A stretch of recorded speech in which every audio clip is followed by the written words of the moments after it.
no joke. Crow says these turbocharge your shot stream. Paul explains how to do a suspended Gralloch in the field. Plus, the wildfowlers talk through boat safety. Welcome to Fieldsports Britain.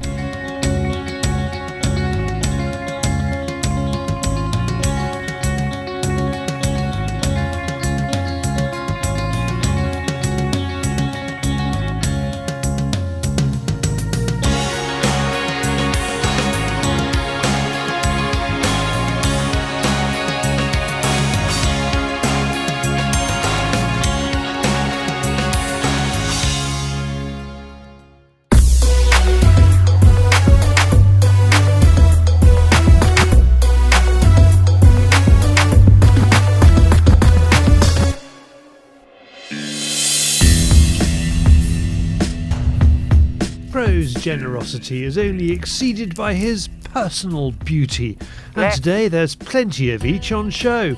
Firstly, as a thank you to Justin for providing Crow with a lot of pigeon shooting this year, he's generously been allocated the hot spot. Yeah, on your left again. Secondly, today there's a lot of Crow's beauty on show. He's adapted his Jack Pike top to assist with microphone positioning, and taken the arms off to let the air flow round those levers that will, we hope, be hurling a Beretta with game bore shot skywards. The old arms I hook up. I had to put a V-neck in this one to put the mic on. Yeah, I'm quite a good tailor as it goes. Speaking of skywards, let's try to explain Crow's setup from above. The angle of the sun doesn't make it crystal clear, but at least you'll get an idea. Right, today we're shooting on a bean stubble. There's 3 little bean stubbles here. Those 2 fields over there, a bit too close to the road. That's the reason that the pair of us are shooting here together. We've just got 2 hides here behind us. Hopefully the birds are going to come over. What wind there is today is coming from behind us, so they're going to come up round and they're going to come up through here. I've got 2 floaters on the edge of the pattern. I've got 1 hide there and 1 hide there. The bulk of the pattern is this way to try and pull the pigeons so that they curl around in front of the bottom hide so that we can both get shooting. They're going to make for that big ash tree there, and there's a clump of oats here, so they're going to make for both of these. So let's get cracking. Crow puts the pillar shades on to add to the look, and we're off. The shot cam is back with us and captures some of Crow's exceptional shooting. It's tough to judge these distances, but the size of the bird in the frame does tell a bit of the story.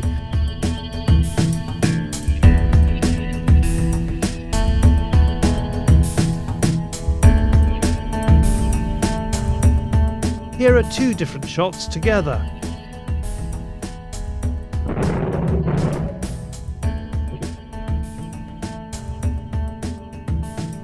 Crow does think he's been stretching the barrels a bit this year. He doesn't put it down to time in the hide, but some new chokes he's had on test. It's not often that a piece of kit revolutionises your shooting, but Andy believes he's found the one. Some chokes to try out from Pattern Master. And there's a special pigeon one I'm using at the moment, and by Christ does it kill. It cuts the shot string down so there's more pellets in the pattern, a tighter grouping on the pattern. I patterned it and it is tight, but it does kill. And I've been using, well, I use clear pigeon 90% of the time anyway, and I've shot some real long stuff. Well, you've seen a few I've shot today, David. They've been well out there.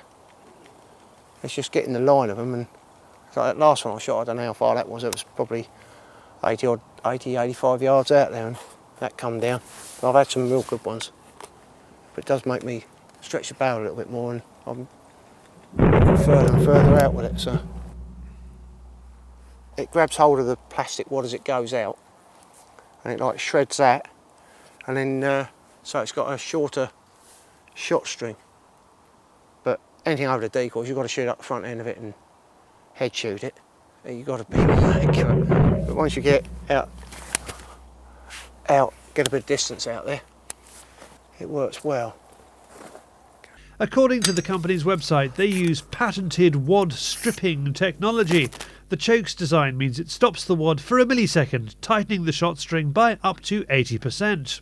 Andy has a set in the A400 and 692, and together with the clear pigeon, they are reaching birds other shot just can't reach. Crow's fieldcraft and accuracy means that we have a bigger bag than we should. Justin is also shooting well. I've had a lot of shooting this year, so well, Justin's been sat on a tractor, so I thought, well, I'll give him the hot spot, and I've just been clearing up after he's missed.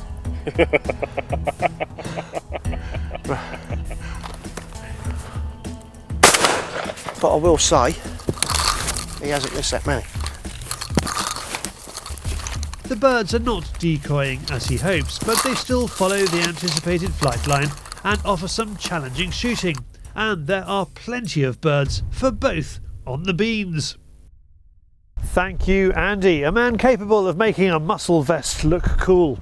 Now someone who makes me look cool. It's David on the Fieldsports Channel News Stump.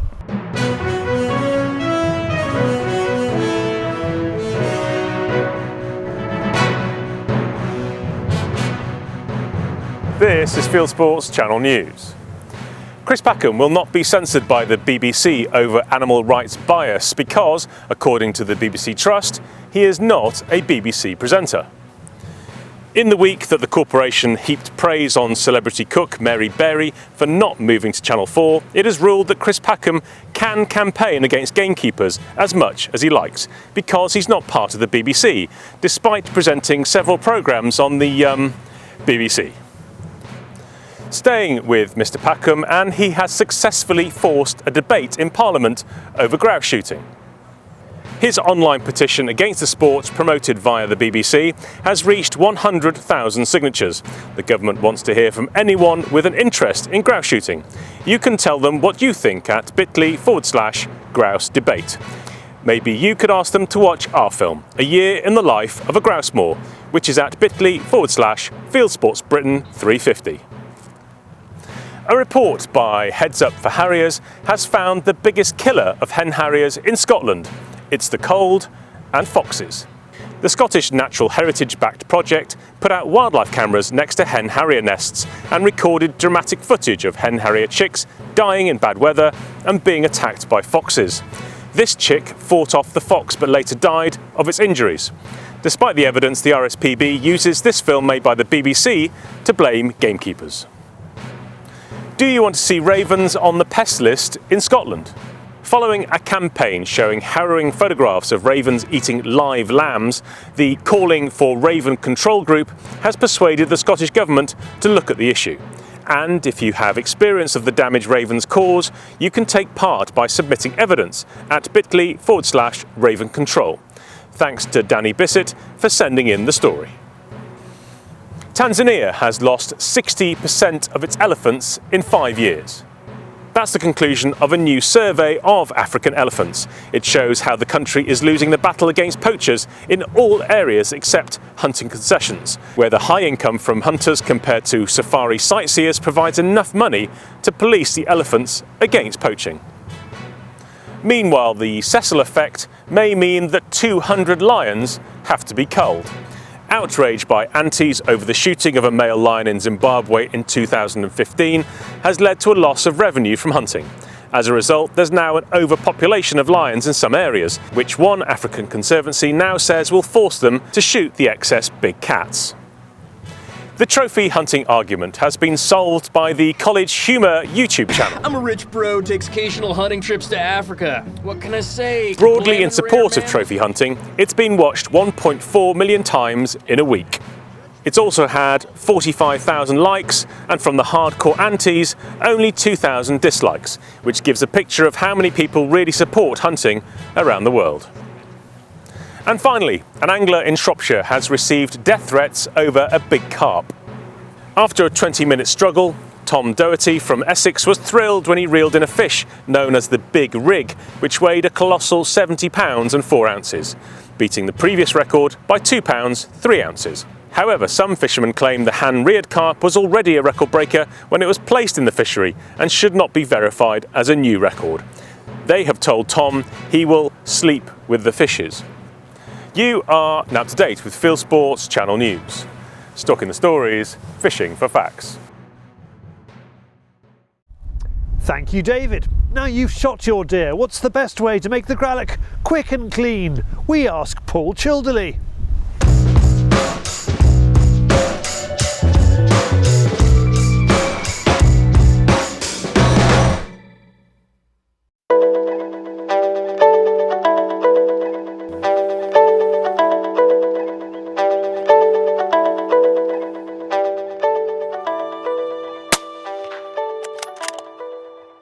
Right, we're going to do a Gralloch, field Gralloch. I personally like to do elevated Gralloch every time. Just makes it a lot cleaner, not just cleaner for the animal, but also cleaner for yourself. You can do it. Also, then if you carry on stalking, you can leave the animal there to hang, and it will chill. It cool down a lot easier while it's elevated in the tree with a bit of breeze. It doesn't have to be anything special. It's just as long as it can hold it up. Everybody has a lot of tools for the job, but I think realistically, if you've got a knife for the job, you should use it. You know, if it's a stalking knife, it's a stalking knife. You should be able to use for everything. It's not a precious tree, it's only an old willow, so no one's going to complain.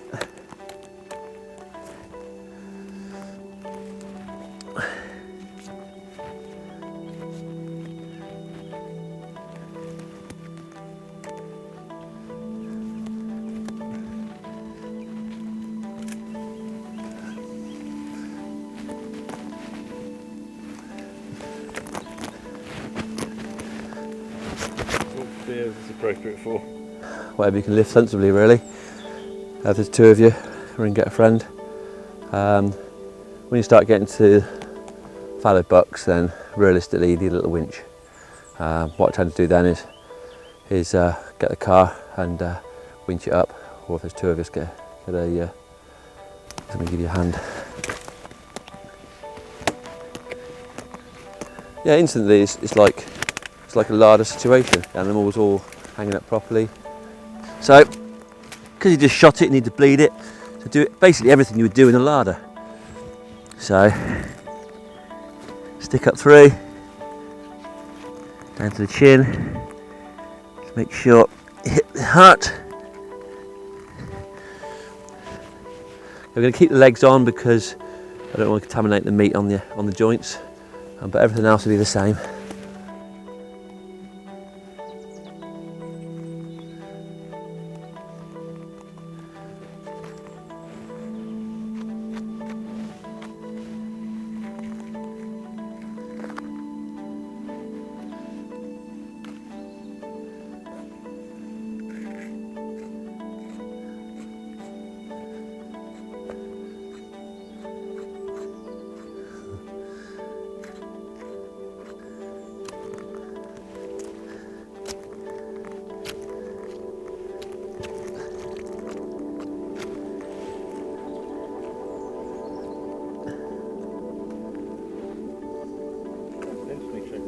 It is an interesting shaped knife, made by Ember Leaf. All custom built knives, different handles. The handles are all pressure treated, so they're not porous.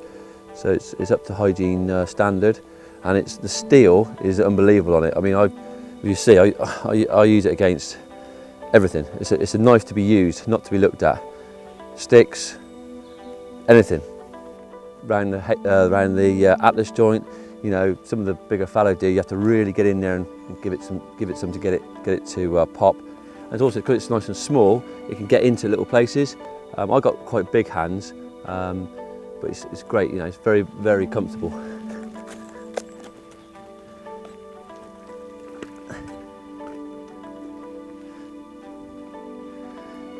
You see a lovely, lovely clean animal. Look at that. I think all venison's good. Everyone say this one's better, that one's better. It's all about this thing, doing this.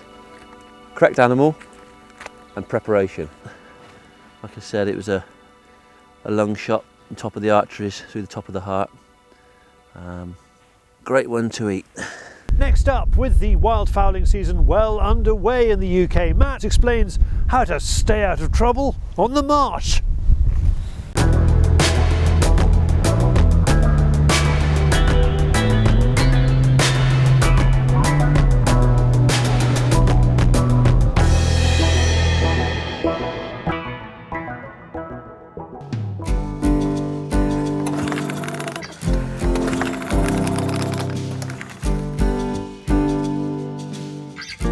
What this is, it's an American-made product, I believe, and it's called a Navi-Safe all-round white light. Now, because I'm under 7 meters and I won't be traveling faster than 7 knots in the dark, I don't legally have to have port and starboard lighting or running lights on that level. An all-round white is perfectly legal. So on the top, you've got a little button. So that's my all-round white. And what you can do, this is all magnetic, it's multi-changeable. So that just sits on the top, so like so. You wrap a lanyard round if you need to. The best thing about this though, what I love the most about it, it's waterproof, so brilliant, has to be. When I'm removing the boat on and off the driveway, I can set it to the flashing mode so people can see that I'm there and I'm not going to get run over every 5 minutes. But I feel like the most important feature of it is, for instance, if you're motoring along and God forbid the dog fell out of the boat, or someone else fell out of the boat, you're in the middle of the harbour, it's pitch black, all you literally need to do is take this out and chuck it in exactly where that person's fallen off, and it will float, and it will float upright every time, and you've got yourself a marker, and although it's relative, you can then spin the boat back round and you've got a rough idea as to where that person or the dog is in relation to the boat, and then you can get them back in. And I feel that from a safety point of view, I don't know how you feel about this, Nick, but from a safety point of view, that's actually a very clever idea, very good. While we're talking about safety equipment, let's move over to here. Most important thing I think is going to be a marine VHF radio. You can buy these now for a couple of £100. I think this one was maybe £200. This one has got the DSC function, so this is a distress function. Excuse me, I've got oil all over my hands. What that allows you to do, if you ever become stranded, you dead motor, or God forbid sinking, all you do, you flip this up. I'm not going to do it. You hold this button down, and it will transmit your GPS position and coordinates to all known ships within, I think this one's a 20-mile radius. It also opens a channel up on channel 16, which is the Mayday or the distress channel, and it'll allow you to automatically talk to the Coast Guard. The joy of this is it's really easy and simple for stupid people like me. I don't have to do anything other than hold this button down, and I'm hopefully going to get rescued. It's important to mention you do need to have a license to operate this style of radio. However, there is a part of that licensing that allows a person or a member of the general public to use this radio without a license in a distress situation or an emergency. And let's be brutally honest, the only time I'm ever going to use this radio is when I'm in trouble. So that's perfectly legal, that's not an issue. Again, it's waterproof, it floats. If you drop it in the water, you get a little flashy light, brilliant bit of kit. Do not go to sea without a radio, most important thing. Secondly, dry bag, always take a dry bag with me. Chuck my phone and my keys in there, ask my wife why I do this. I'm on my 4th iPhone and I've just broken another one, mainly because of water ingress when I've been out fishing. Life jackets. With what we do, when we're in and out of the boat, we're getting soaking wet, water's splashing up us, we're out shooting, etc, etc. The last thing you want is an automatic jacket.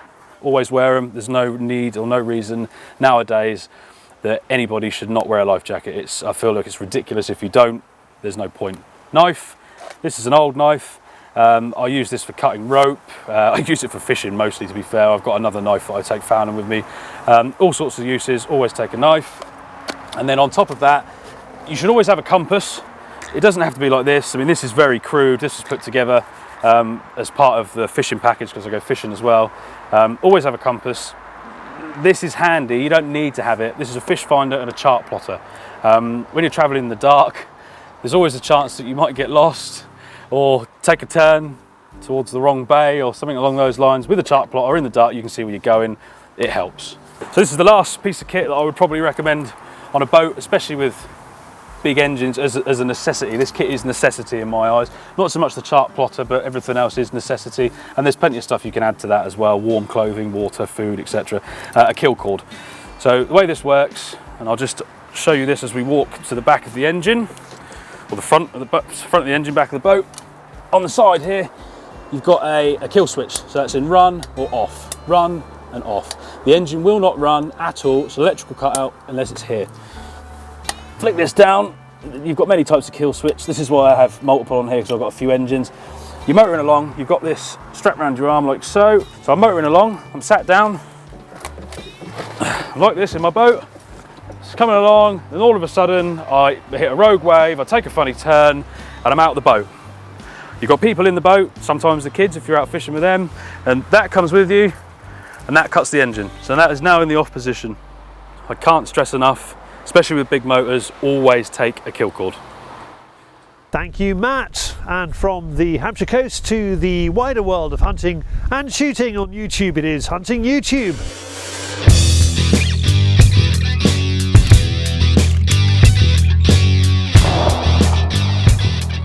This is Hunting YouTube, which aims to show the best hunting and shooting videos that YouTube has to offer. Top shooting photographer Nick Ridley goes rabbit shooting over cocker spaniels. They're hunting a mixture of whitegrass and bracken. I especially like this film because my cockers are first cousins to Nick's and they are nuts about rabbits, which I'm sure will have more serious gun dog owners leaving grumpy comments. It has been a stunning year for crow shooting in many parts of Ireland, and here is an outing on wheat stubble that produces a good bag. Of course, being Ireland, it is the rain that saves the crows from the shooters in the end. Bow hunters get close to game, and Wild Jäger's film about Hungarian roe deer is no exception. It is a compilation video from leftover material they did not use in the other videos, which makes you want to watch the other videos. A short intro to beagling in France, in French, but lots to look at. Lapin à corps et à cri is from Seasons TV. HowToHunt.com is campaigning to create more hunting licenses. How do you do that? Take kids out shooting.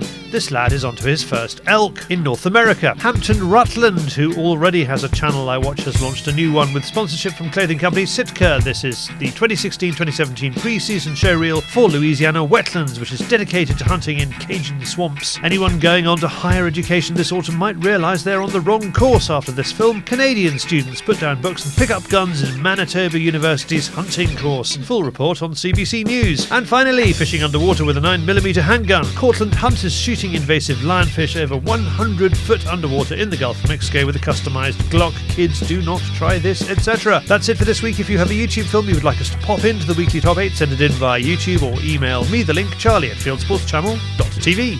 Well, we are back next week. If you haven't done so, please go to our website, fieldsportschannel.tv, where you can click to like us on Facebook, follow us on Twitter, subscribe to us on YouTube, pop your email address into our constant contact form on the register page, and we'll be in touch with you about this show, Fieldsports Britain. And about this show, you'll find all the links to the kit we use in the description below. This has been Fieldsports Britain. Good hunting, good shooting, good fishing, and goodbye.